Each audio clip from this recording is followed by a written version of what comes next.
compute a matrix relative to a basis is you compute the transformation on the basis vectors, find the coordinates with respect to the other basis that you're given for the codomain, and put those in as your columns. That's how you find your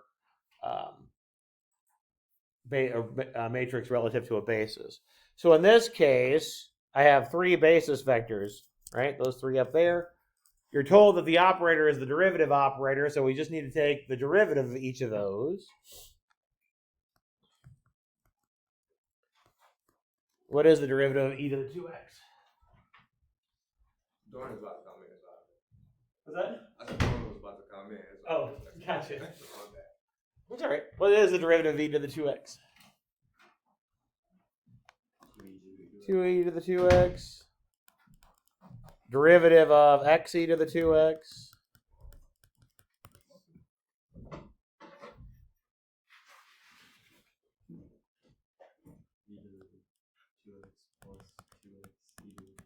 Good. And finally, x squared e to the 2x.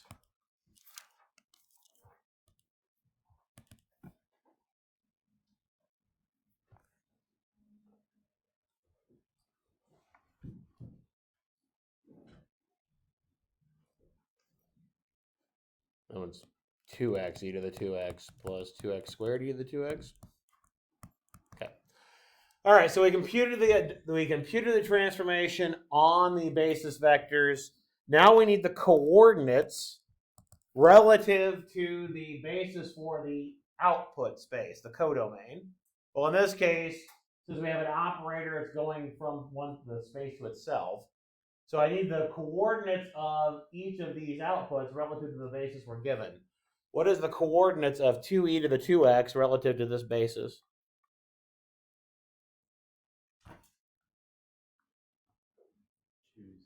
Good. 2, 0, 0 for the next one. 1, 2, 0, and the last one. Good.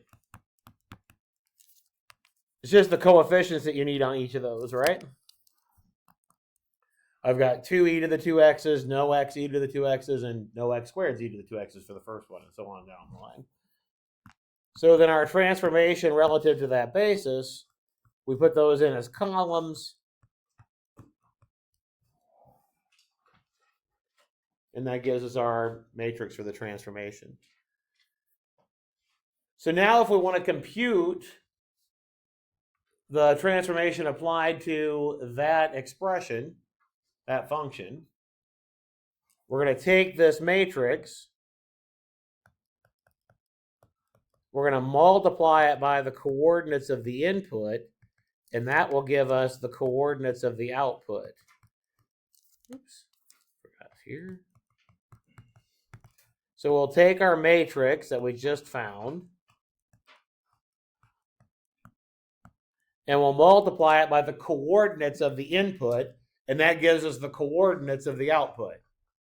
What are the coordinates of the input here? Good, 4, 6, negative 10. And so then when we multiply, 2 times 4 plus 1 times 6 gives us 14. 2 times 6 plus 2 times negative 10 gives us negative 8. And then we get a negative 20 when we're done. I did my arithmetic quickly. So what is the answer then to this? What is the output for that?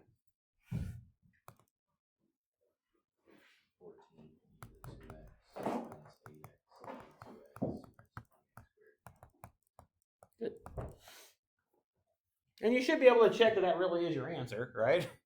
When you differentiate that function, you should get that. But notice, we took the derivative of 3 things and was able to differentiate this thing without having to do a derivative again. That's kind of the point. All right? And that's the entire point of doing transformations applied to bases, is that once you know what the transformation does to a basis, you know what the transformation does, period. That's the whole idea. Okay. Any questions on that one at all? So let's talk about how we can also use matrices. It's just another example of the same idea here.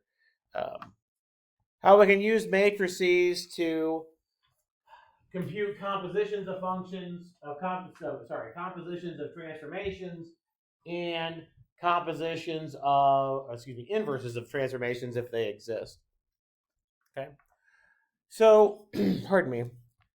If we have one transformation going from U to V and another transformation going from V to W, then we can do the composition. Well, first, if I do the composition, the inputs have to go into T1. Those outputs for T1 then have to go into T2, right? So our inputs start in U, and our outputs will start to go into W, right? We'll go from U to V and then V to W. That's how the composition works.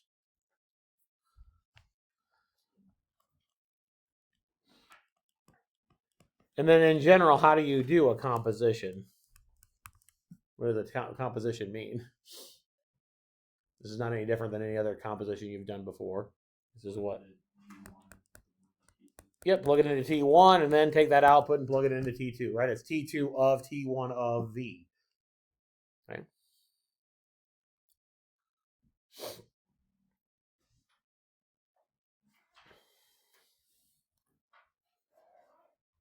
Now our goal here will be to do this with matrices, see if we can find the matrix of the transformation. So let's look at this first one here. Can we find the matrix for T1? Just the standard matrix. Can we find the standard matrix for T1?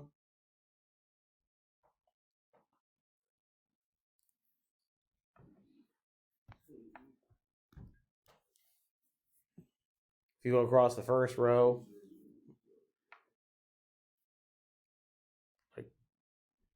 across the first row is 200. Yeah, it's 201. Column might be okay. 201, and the second one will be 0, -3, 1, right? Notice that your input is R2, your output is R3, so you need to. This is going from R2 to R3. So we got this backward, don't we? Boop. Should be 3 by 2, shouldn't it?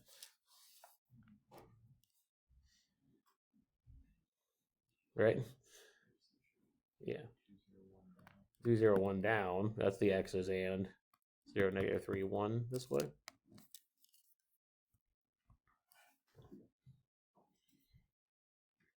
Okay. How about your T2? What's it going from?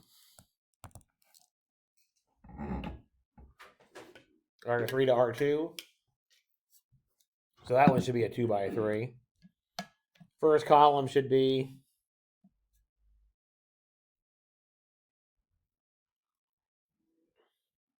so your x's should be in your first column, right? 2, 0. Next column should be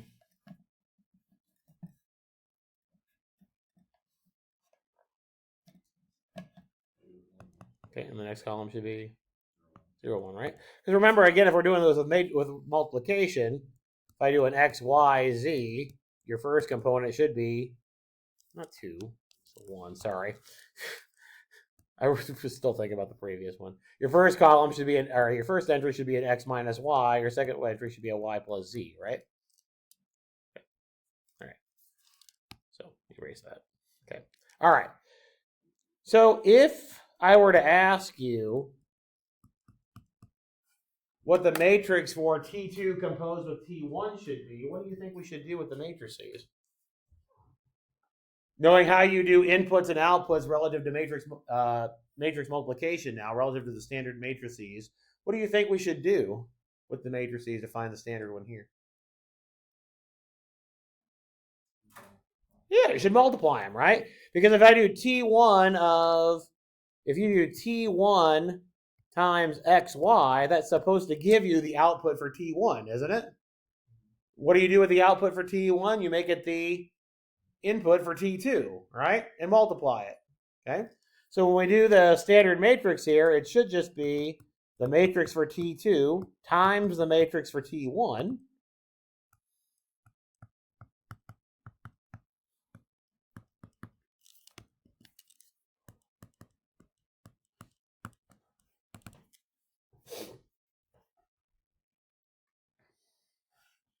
and get what? Well, the first entry is a 2. The next entry is a -2. Last entry is a 0. Next is a 0, a -3, and a -3. And then we get a 1 and a 0 and a 1 when I multiply.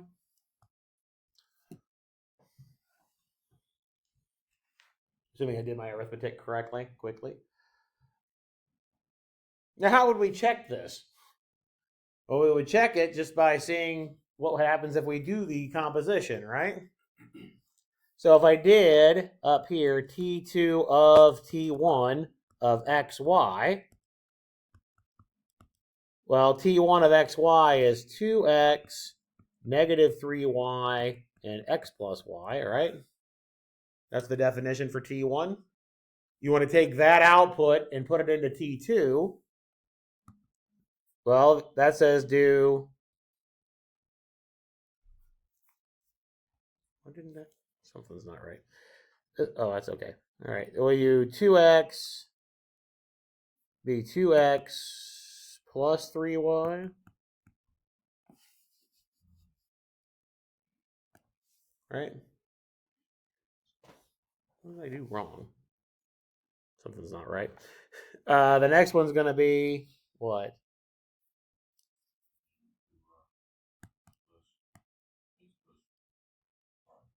Good.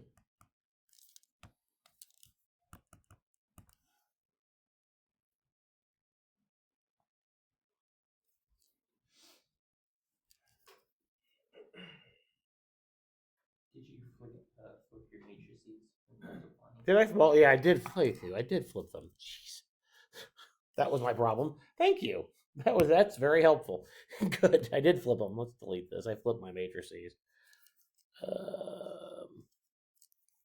Delete. There we go. I did flip my matrices. That was my problem. My T2. I did. It should be a 2x2, which is why I knew something was wrong here. Okay. Try that again. Trying to get in a hurry and messed up, which is not a huge surprise. 2 plus 0 plus 0. I still get a 2 here. Then I get a 3 here, which is what I should have gotten. And the other one's going to be a 1 and a -2, which is what I get here, isn't it? This is 2x plus 3y, and then comma x minus 2y, which is exactly what I should have gotten, right? 2x plus 3y, x minus 2y. So that would be how we would check it. What we did, I flip-flop my matrices. Thank you, Marcus. I flip-flop my matrices, which means I really would have found the matrix for T1 composed with T2.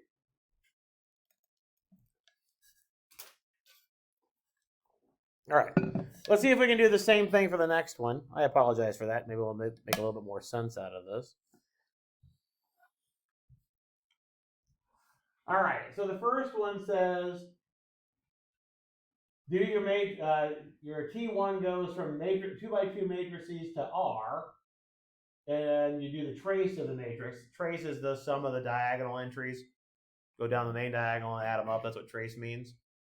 And then T2 goes from matrices to matrices, where we're just taking the transpose. First off, let's ask the second question. Can I do T2 composed with T1? No, because T1 would take a matrix, and then what would come out of it? A number, and then I don't have it says do 2x2 matrices, doesn't it? So this is not defined. T1 of A is in R, not. Oops. Yeah. Not in M2x2 or in M22. Okay. All right, so let's see if we can find our standard matrices again, and then see if we match up with what we're supposed to get. So if I want the standard matrix for T1, first off, what size will it have?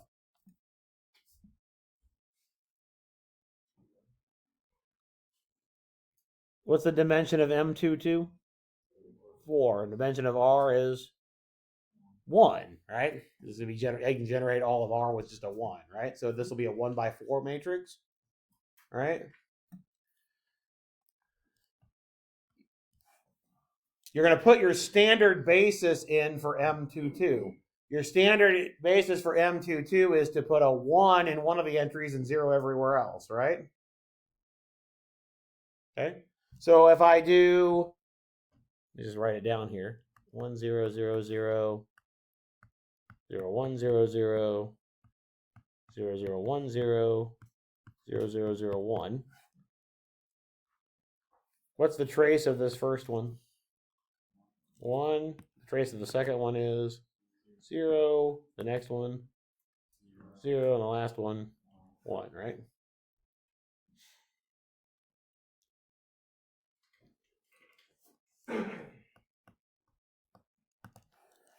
T2 says, oops, I should have wrote this over the side so it'd be bigger.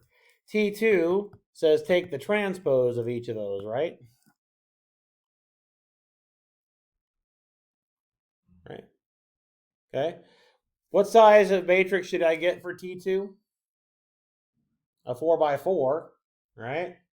I'm going to take the transpose of each of these standard basis vectors and then find their coordinates. That's how we find that matrix, right? The transpose of the first one is, it's just itself, isn't it? So what are the coordinates of the output going to be? If I do it in this order, this one, this one, this one, this one, I've got one of those and none of those. So what's the coordinates going to be?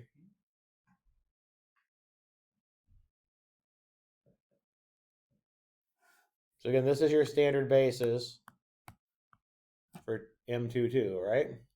You just told me if I put this one in, I get it back out again. So what are the coordinates? Yeah, 1 0 0 0, right? It's like an R3. If I ask you what's the coordinates of I, it'd be 1 0 0, right? You use one I, no J's, and no K's. Same idea. Which matrix do you get when you take the transpose of that one?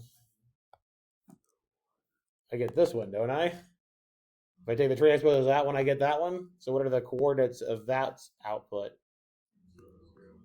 Yeah, 0 0 1 0. The other one's going to be the other way around, isn't it? I take the transpose of this one, I get that one.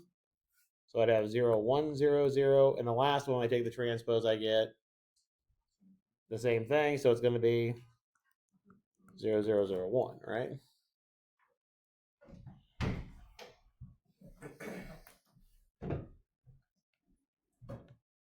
We see it? Okay. So then if I want to find the matrix, I'm going to erase this basis down here because it's need more room here.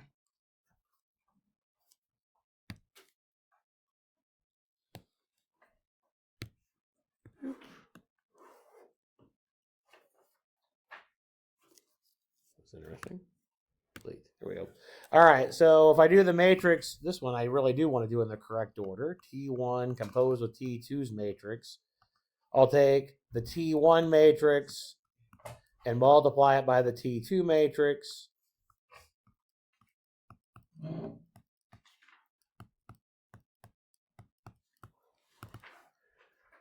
And we should get a 1/4 when we're done, right?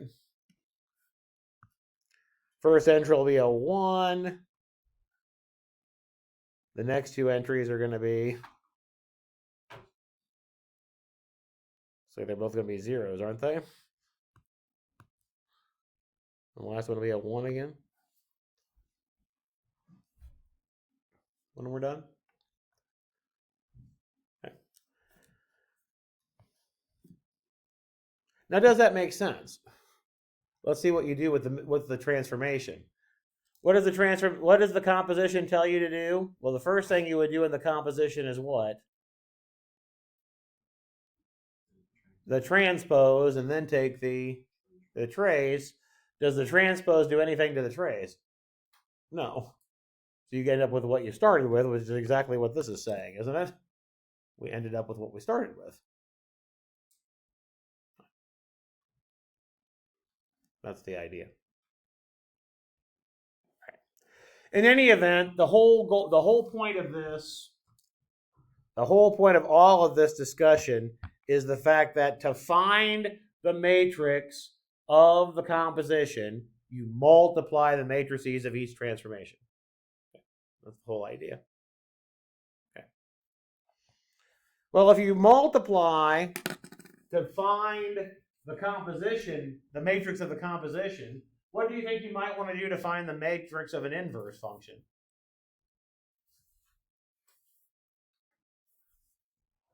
The matrix associated with the inverse transformation will be what, do you think?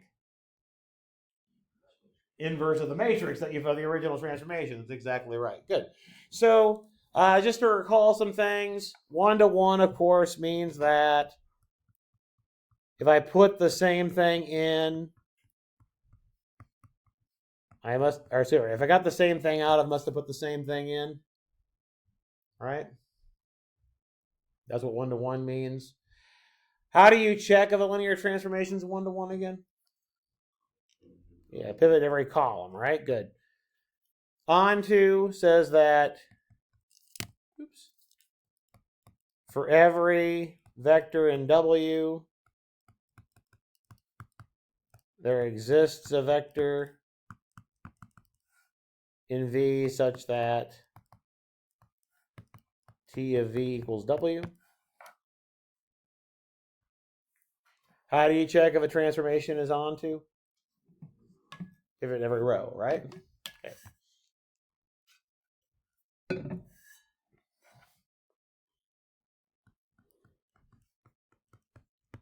So just to write that down to remind, the first one is a pivot in every column.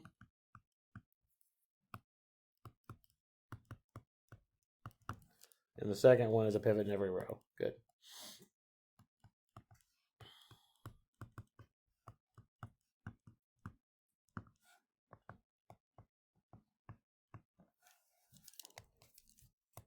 All right. If it's a 1-to-1 transformation, then we can define its inverse. Remember, we want to make sure that the inverse is a function. The way we define inverses is if something is in the range or in the codomain, or actually in this case, it has to be the range. The way we define its output is if the V was the input that gave us W in the original transformation. This is exactly how you define inverse functions in general. Whether you learned about inverse functions in college algebra class or in Algebra 2 in high school, talk about inverse functions in discrete, talk about inverse functions in abstract algebra, talk about inverse functions anywhere. This is how you do inverses, right? Inputs become outputs, outputs become inputs. This is just the definition of inverse functions. Okay. Inputs become outputs and outputs become inputs? Yeah. Yeah, that's just the definition of inverse function. Yeah, we're not defining anything differently here. The only new part is going to be how we figure out how to get a rule for the inverse. Okay. All right, so let's look at this transformation.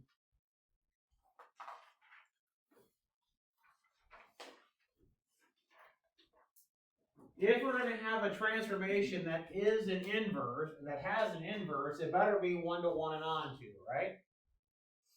So in particular, if we're going to do an inverse of a transformation from a vector space to itself, we better have if we go from one vector space to another, they better have the same dimensions. In this case, if I'm going to be able to do their inverses, right? For this one, better be going from R3 to itself. So again, we check if a matrix, we check if a transformation is 1-to-1 if there's a pivot in every column, onto if there's a pivot in every row, which means that it's a reduced row echelon form. In this case, better be what? The identity when we're done, right? All right. So first, let's see if we can figure out what if this is invertible, right? If it has an inverse that is a function. So first, let's put find our standard matrix. The first row will be what? 1, -1, 1. Second row will be 0, 2, -1. Last row will be 2, 3, 0. Right? X is in the first column, Y is in the second column, Z is in the last column.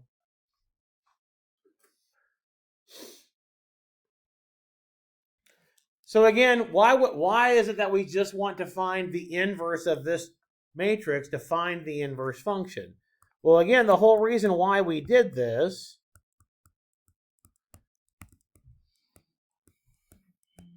remember, we find the standard matrix, multiply it by the vector, and we get the output, right? If I want the inverse, if I want inputs to become outputs and outputs to become inputs, I want to take this matrix and put it on the other side, don't I? Right? It's okay? I would want to be able to take that inverse of that matrix and put it to the other side, if I can. So I draw it in red, right? I may not be able to find that. But that's the whole reason why. So the idea is that if the inverse exists,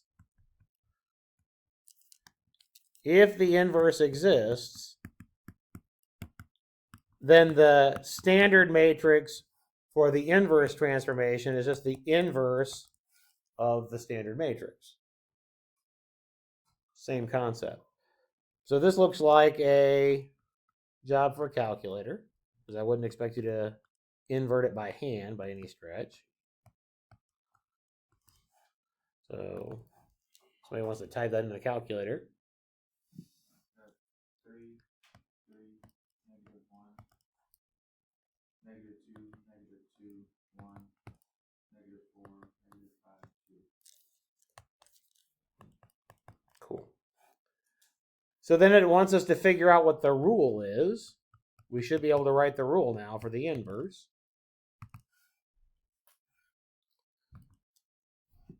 What should the first component be? Just looking at the standard matrix now that we have, what should the first component be? Good, yep, good. And the second component?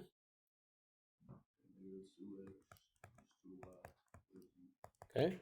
And the final component? Good. And that's it. That's how we find the rule for it. We take the standard matrix for the original function, take the inverse, if we can. If it doesn't have an inverse, then it's not invertible. We know how to check if it has an inverse or not, right? And then once we have the matrix, we can recover the transformation. That's a lot easier than actually trying to find that, right, by hand. That would take a lot of work to try to do it by hand. By the way, you probably didn't do it in Calc 3 because usually it's one of the things that goes away when you run out of time in Calc 3. But you have converted double integrals from rectangular coordinates to polar coordinates, and you've converted triple integrals from rectangular coordinates to spherical coordinates in Calc 3. Both of those are talking about doing an inverse transformation to try to figure out what that multiplier is that you stick on the inside. Remember, for polar, in double integrals, you had to put an extra r in there. In spherical, you had to put that extra rho squared sine of phi in there, right? Those come about from what's referred to as the Jacobian of a transformation, and it pops out with these inverse transformations. Okay. The reason that's why that multiplier is in there.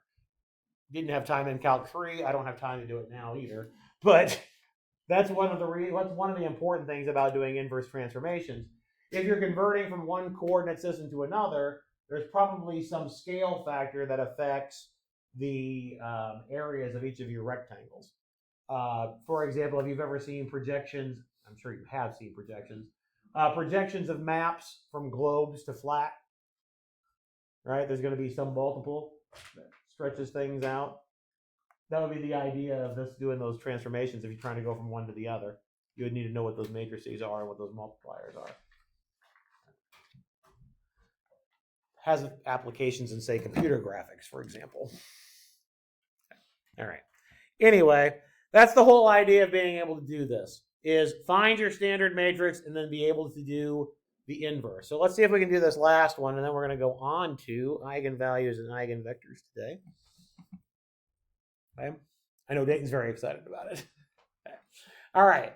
So in this one, let's find our standard matrix for T to start with. To do that again, I need to put in a standard basis for P1. What is your standard basis for P1? Yeah, 1 and x, good. In this case, what output vector do you get for 1 and x? For 1, what do you get? 1, 1, and for x you get 0, 1, right? We agree? And then those are the coordinates relative to the standard basis for R2, aren't they? So I would put 1, 1 down the first column and 0, 1 down the second column. Right? Yes. It says P of 0 and P of 1. What do you get? What do you get when you put 0 into the polynomial 1? And that's how I got those numbers. Yeah. Okay.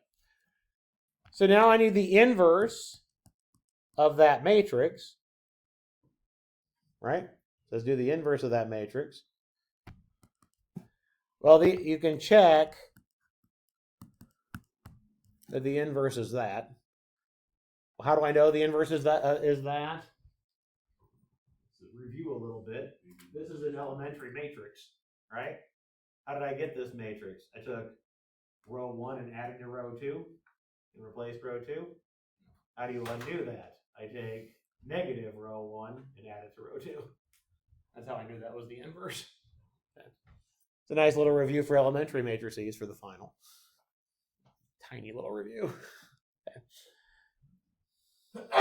Bless you. All right. Bless you. All right. So now it asks us to find a rule. All right. That's what this is asking us to do, is find a rule. All right. So if I do 1, 0, negative 1, 1, and just, I could probably read it out as well, but let's just multiply it by some arbitrary AB. Right?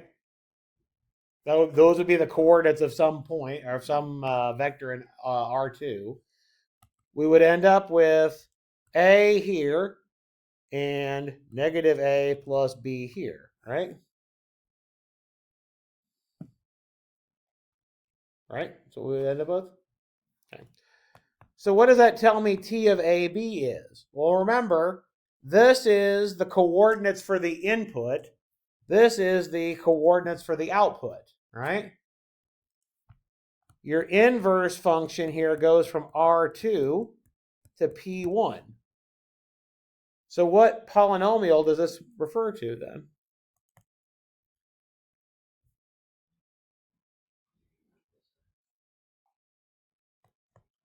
Well, I want to use the arbitrary A and the A and the B. So this is the coordinate you would multiply by the 1. And then this is the coordinate you would multiply by the x, right? Because it's the coordinates of the output. So you would end up with A plus, I'll write it as B minus A times x.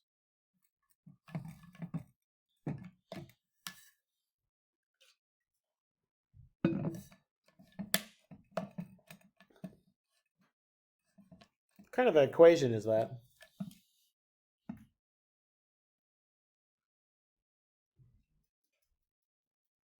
It's a linear equation, right? It'd be a graph of a line, isn't it? Yeah. It's not too huge of a surprise here, by the way, that you would get this, because look at what I'm getting out of here.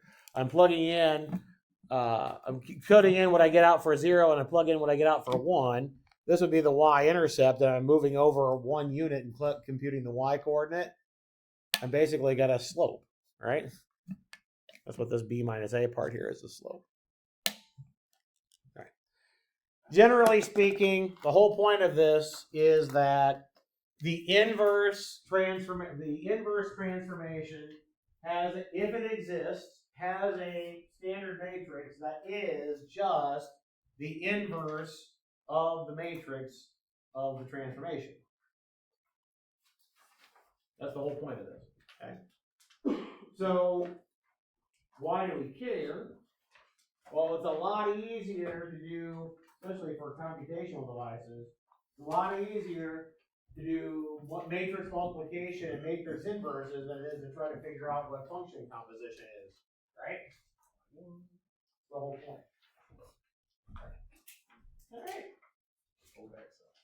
So we're going to spend the rest of this week talking about eigenvalues and eigenvectors and how you diagonalize a matrix. So let's start that today. Was it? Oh, share with the whole class, is that what you said? All right. So how do we get something that is referred to as an eigenvector? Well, the whole point of this is we're trying to make computations easier if we can. It's the whole point of all this stuff that we've been talking about in the last couple of chapters. So we talked about doing functions through matrix multiplication. And, right? Take a matrix times a vector. That's what we did with linear transformations. What we just talked about today is that you can replace function composition with matrix multiplication, and you can replace taking an inverse with inverse of a matrix, right? The whole goal of all of this stuff is to try to make your computations easier, okay? So the idea behind eigenvectors is that we want to even try to make matrix multiplication easier if we can, okay? So for a square matrix, an eigenvector is a vector, a V is an eigenvector of A if there exists some lambda, some real number lambda, such that I can take A times the V, and I get the same thing as if I take the lambda times the V.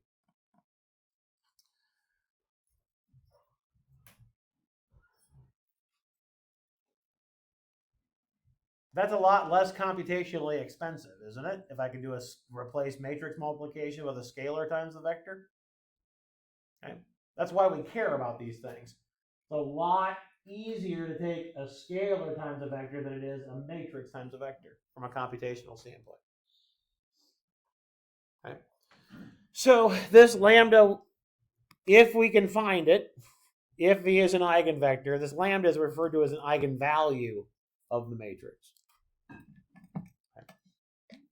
So eigenvalues and eigenvectors. So let's do a specific example, and then we'll talk about how we find these things.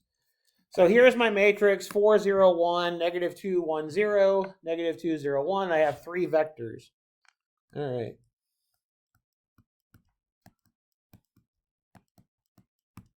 Let's just multiply. Let's see if these really are eigenvectors. Okay. It's going to be an eigenvector if, when I do this answer, I see a scalar multiple of this thing. Okay, that's the whole idea, right? We said that matrix times vector has to be scalar times vector, right? So if this is going to be an eigenvector, when I'm done, I better see 0, constant 0, right? That's what a scalar multiple is going to look like in this case, isn't it? Okay. Well, if I multiply the first row times that column, I do get a 0. The next one, I get a 1. The next one, I really do get a 0. Okay. So what scalar could you have used out in front here? 1. Yeah, it's 1 times 0, 1, 0, right? So lambda equals 1 is an eigenvalue of A, and 0, 1, 0 is an eigenvector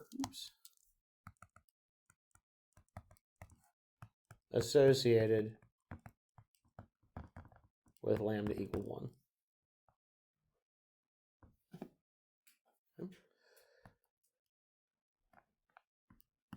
Do the same thing for the other 2 vectors.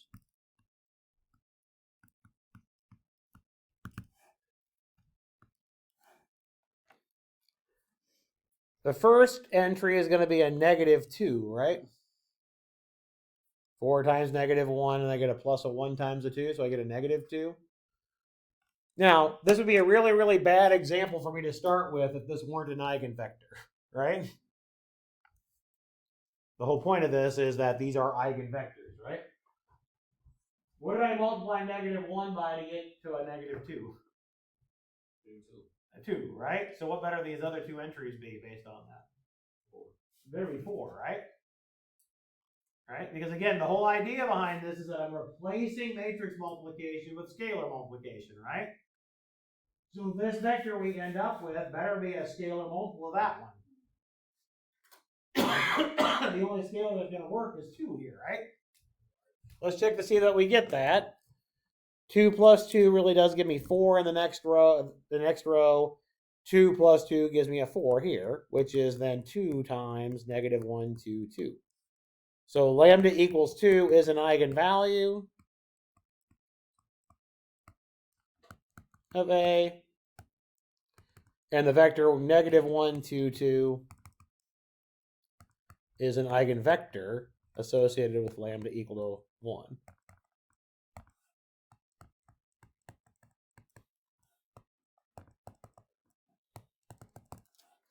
Or not lambda equal to 1, lambda equal to 2, sorry.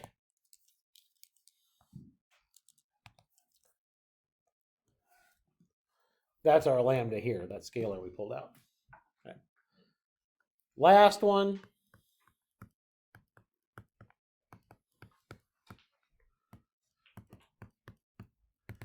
What do you get for your first entry? You get -3, right?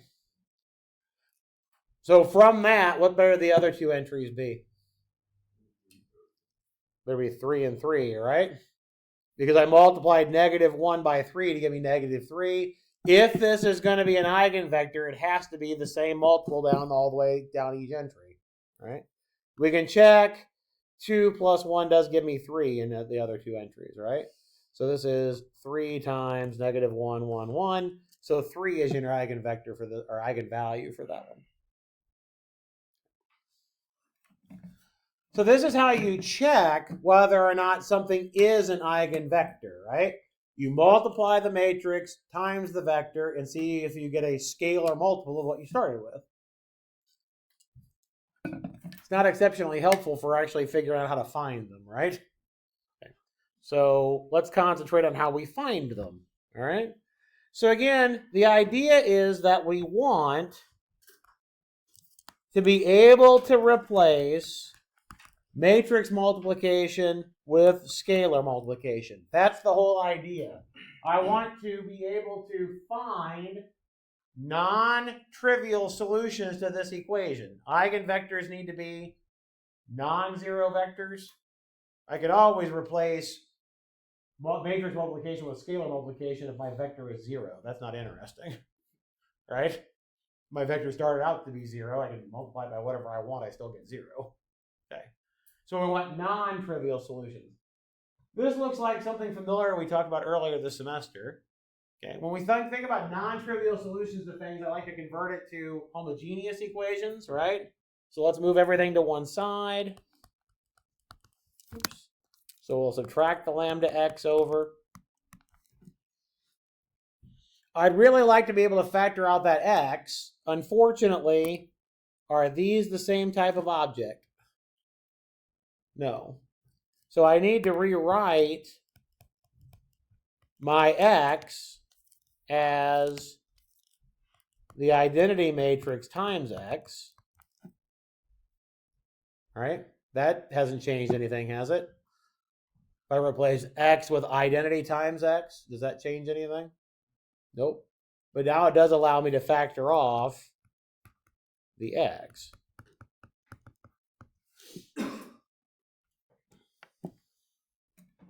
Okay? So we've got, yes?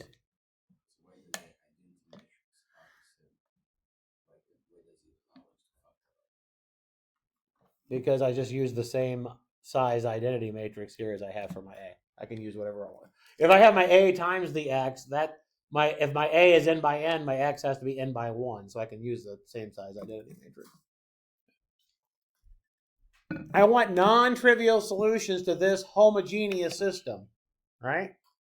what better be true about this matrix if I'm going to find non-trivial solutions? Can it have an inverse? Can that have an inverse and get non-trivial solutions? No, because if it has an inverse, I could just move it to the other side, right? So I need this matrix needs to be singular. What's our numeric check for whether or not a matrix is invertible? What's our numeric check for a matrix? It's the determinant, right? So that's how we get our what's referred to as the characteristic equation. The characteristic equation is we set the determinant of that A minus lambda I equal to 0. Now let's think about what this has the effect of. Lambda I is just a diagonal matrix, right? You'd have lambdas down the diagonal and zeros everywhere else. So this just has the effect of taking lambda and subtracting it off the diagonal of A. That's the effect of this, right? So if I were to take the determinant, I could think about, well, let's think about what you would have. I would have like an A11 minus lambda here, an A22 minus lambda here, an ANN minus lambda here, right? These don't have lambdas in it at all, do they? Okay. So if you're taking your determinant and you were to do an expansion by minors idea, I could say expand along this first row. I would have that A1 minus lambda out in front, right? And then I could expand in this submatrix, I could expand along the first row and keep doing that. You're going to end up with a polynomial in lambda that has degree n, right? So I can do that n times as I go down. Okay. That polynomial we create is referred to as the characteristic polynomial. It literally is just the determinant of that matrix. So it's the determinant of A minus lambda I. Okay. So if I look back to this original real quick, you would create the characteristic polynomial by subtracting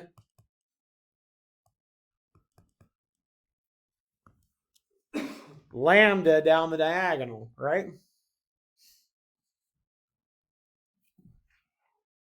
Agree? Okay. So you'd have that 4, 0, 1, negative 2, or sorry, 4 minus lambda, 0, 1, negative 2, and then times that all the way down, right?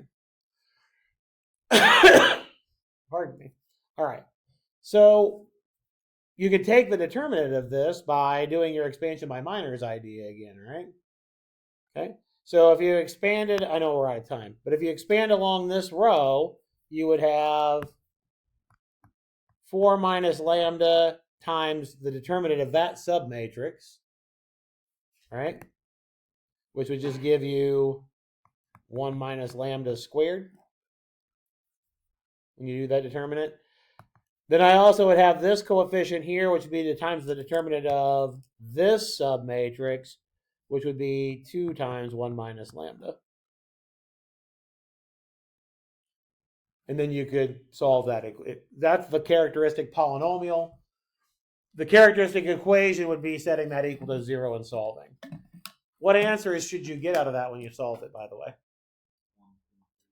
1, 2, and 3. This is the matrix from the previous example, all right? So I'll finish this off next time, do more examples, and then get into diagonalization. So have a good one. We will see you on Wednesday. Well, many of you I'll see today, but if not, I'll see you on Wednesday.